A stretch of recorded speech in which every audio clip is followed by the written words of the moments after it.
She called 911 to kick us out. But 20 minutes later, the cops weren't knocking on our door. They were handing her an eviction notice. Turns out Sharon broke more HOA rules than she ever enforced. And I was the one person she never should have messed with. We moved into the house on a Friday morning. It was quiet, almost too quiet, the kind of place people go to forget city chaos and live in peace. That's what we wanted. My wife was already unpacking boxes in the kitchen while the kids ran around the backyard. I had barely taken the lock off the garage when she showed up. No knock, no greeting, just a voice from the walkway. "You need to stop what you're doing and show me your lease agreement." A middle-aged woman with a cheap clipboard and an attitude stood by the driveway. She wore a neon vest like she was working security, but there was no badge, just a laminated HOA tag hanging from a lanyard.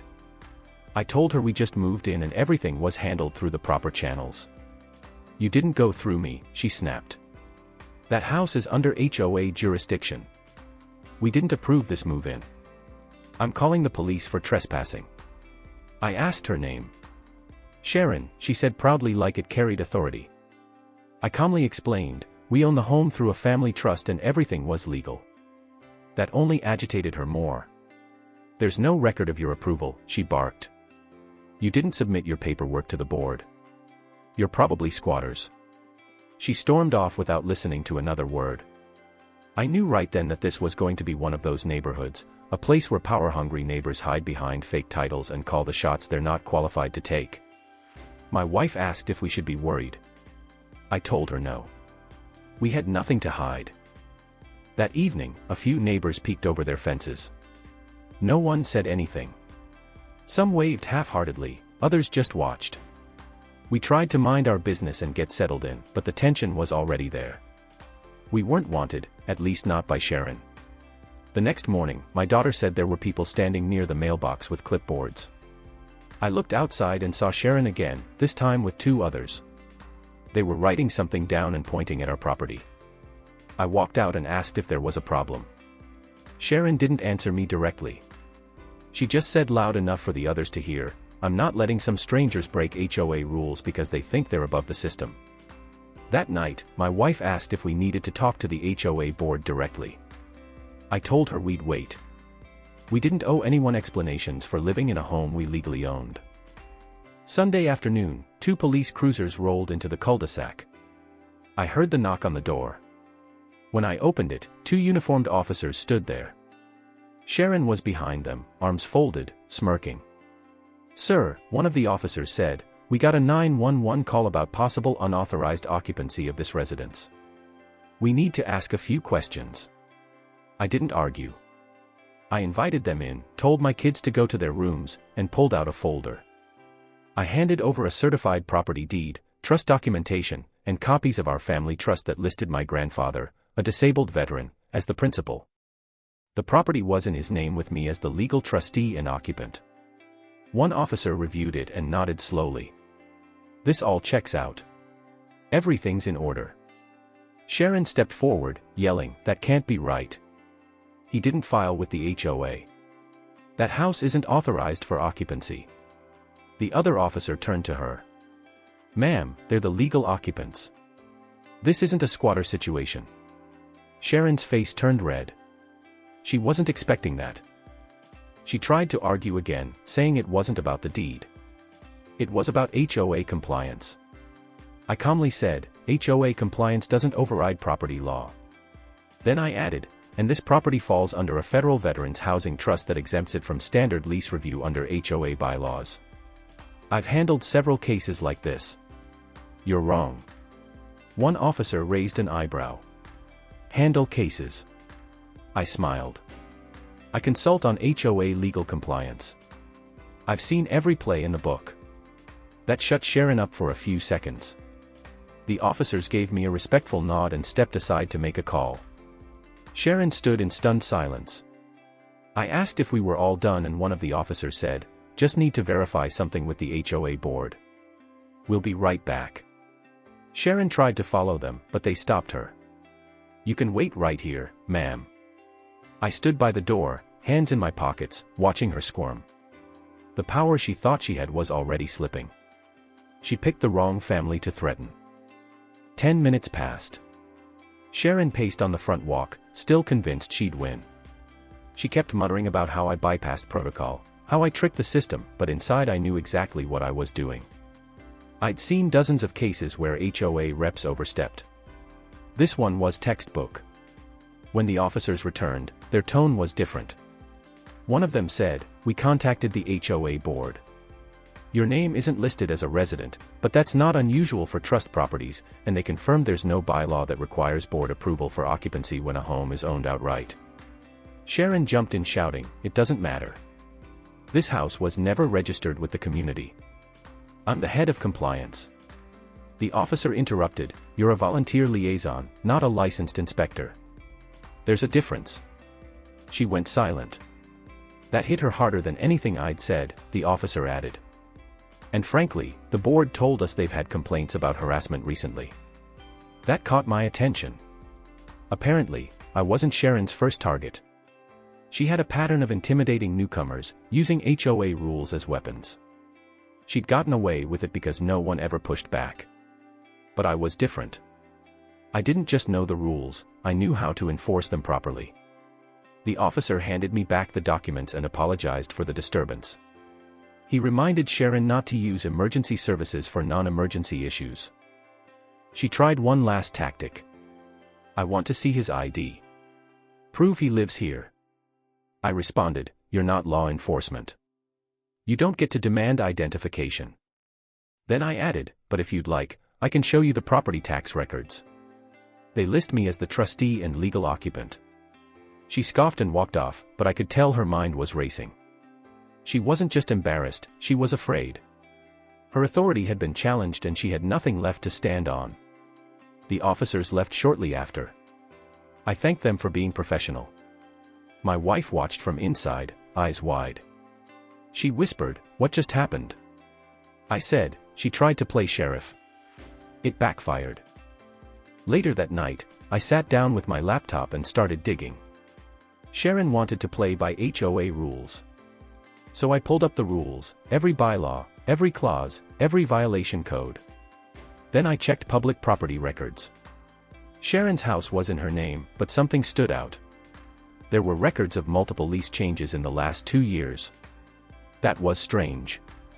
This community didn't allow short-term rentals or subleasing. I dug deeper through tenant review sites and court dockets. I discovered she'd been quietly renting out her property under the table. No permits, no notices to the HOA. One previous renter even left a comment about being evicted without notice because the landlady got caught. That was gold. I gathered everything. Rental agreements scraped from old online posts, screenshots of payment requests, even her posts offering the place off the books to traveling nurses and corporate clients. She'd been making thousands tax-free, violating the very HOA policies she enforced. By the next morning, I'd compiled it all into a report. No names, just facts, dates, links, screenshots, and violations with page numbers from the HOA handbook. I printed the packet and slid it into a plain envelope. Then, I mailed it directly to the HOA board and CC'd the county housing department. I didn't attach my name. I didn't need to. By afternoon, I saw Sharon driving back and forth past our house. Her usual smug walk was gone. She didn't even make eye contact. Something was already happening behind the scenes. The next day, a notice was posted on her front door. HOA board meeting. Emergency session. Mandatory appearance. I smiled to myself. The gears were turning. All I had to do was wait. The meeting was scheduled for 3 p.m. sharp. By 2:45, Sharon's car was already in the clubhouse lot. I didn't go. I didn't need to. I had done my part, and the board had the evidence. Now it was time to let the rules she worshipped crush her. That evening, I started hearing whispers. 2 neighbors passed by my yard talking about how Sharon had been blindsided. Apparently, the board had no idea she was using her property for under-the-table rentals. Someone had exposed her whole setup, and the board president had looked furious. By the next morning, a formal violation notice was taped to her door, 3 pages long. I walked by casually and glanced at it. The list was brutal. Unauthorized subleasing, failure to report rental income, failure to submit lease copies, unauthorized structural changes.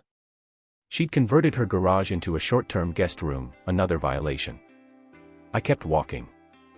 Later that afternoon, one of the board members showed up at my door, a man in his 50s, with a polite tone. He introduced himself and said, "I want to apologize for how things started with your family. Not everyone here understands boundaries." I nodded, letting him talk. He said the board had just learned about Sharon's violations. They were deeply concerned. He didn't ask if I was the one who reported it, but his tone suggested he already knew. Then he added, "If there's ever anything you need, let us know. We're glad you're here." The neighborhood was shifting. I noticed it in small things. Neighbors who'd ignored us now waved. A woman 2 doors down brought over cookies for the kids. Sharon, meanwhile, was unraveling. By the next week, she was holding private meetings in her driveway, talking to anyone who would listen. She claimed she was being targeted, that someone was fabricating evidence. But the paperwork didn't lie, and the board had already involved the county housing authority. Then came the kicker. Sharon's house was on the list for a mandatory HOA audit, the first in the neighborhood in over 5 years. That's how seriously they were taking it. She had always acted like she ran the place, but now she was under a microscope. Everything about her property was being examined. Her financial records were requested. Her tenant agreements were subpoenaed. She tried to fight back, filed a grievance against the board, claimed retaliation, but she had no proof, just excuses, and none of her so-called allies stood by her anymore. Not when they saw what she'd really been up to. I stayed out of it, didn't say a word, let her spiral. The final blow came when the HOA attorney got involved. Sharon had been collecting rent from unregistered tenants for over 18 months under the bylaws that made her ineligible to vote, serve on the board, or hold any enforcement authority. The board stripped her of all roles immediately. Then came the penalties, thousands in back fines, mandatory restoration of her illegal modifications, and if she didn't comply, forced removal under Article 14.3, the eviction clause. She had 30 days to comply or the board would file a legal motion to evict. Sharon tried one last desperate move. She claimed the fines were excessive. The board was biased and she demanded a private hearing. They gave it to her and that was her mistake because during that hearing, the board revealed they had forwarded her case to the county's housing fraud division. If she didn't comply, she wouldn't just face eviction. She'd face criminal charges for unlicensed rentals and tax evasion. From that moment, she stopped being the enforcer. She became the example. Within 2 days, a for sale sign was staked into her lawn. And for the first time since we moved in, she avoided our house entirely. No more glares, no more comments, just silence. She was on her way out. All because she thought she could intimidate the wrong family. 2 weeks after the eviction notice, her house sat quiet. The woman who once strutted up and down the street like she owned it now kept her blinds shut. Her car hadn't moved. No visitors. No more driveway conferences. The for sale sign was still there, but now a sticker said price reduced. The board didn't stop at notices. They followed through. The audit team took pictures. Contractors came to inspect her illegal garage remodel. The HOA fines kept piling. When she missed the first payment deadline, they tacked on penalties. The total costed $18,000. She was drowning in it. I never spoke to her again. I didn't need to. The neighborhood had already turned its back. She was alone in the same community she once controlled. A few neighbors told me how she used to brag about running the tightest HOA in the county. Now, those same neighbors passed her house without slowing down. Some of them started asking me legal questions, how to fight citations, what rights they had. Word had spread that I was the reason Sharon got exposed. I didn't confirm it. I just listened. On the 20th day, 2 men in suits showed up at her door. They were from the county housing division. I watched from across the street as they served her with formal notices. Fraud investigation. Violation of rental ordinances. She didn't even argue. She signed, took the packet, and closed the door without a word. 3 days later, a moving truck backed into her driveway. Boxes, furniture, a worn-out desk, bags stuffed with files, all packed up without help. She didn't wave at anyone, just kept her head down. I noticed the contractors showed up right after she left, measuring the garage and tearing down drywall she'd illegally installed. The day she finally drove off, her tires squealed. Not a goodbye, not a single word to anyone, just silence. And for the first time since we moved in, the street felt peaceful. The HOA sent out an email that same week. We are undergoing leadership restructuring to ensure future compliance and accountability. Sharon's name was gone. Her property listing was updated to pending HOA review. She was officially erased. I never bragged about what I did. I didn't have to. The board cleaned up their policies. They added a clause requiring transparency and enforcement. All violations now had to go through an official process with oversight.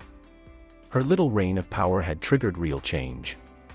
A month after her departure, I was invited to the next board meeting as a guest advisor. I declined politely. I wasn't interested in power. I just wanted quiet. My family had finally gotten what we came for. A home without fear, without harassment, without HOA bullies. Sharon thought calling 911 would scare us into leaving. Instead, it exposed her entire scheme. 20 minutes after that call, she stopped being a threat. 20 days later, she stopped being a neighbor. And thanks to her arrogance, we never had to lift a finger after that first conversation. She buried herself in her own violations. Sometimes the best revenge is simply letting people fall on their own sword, especially when they sharpened it themselves.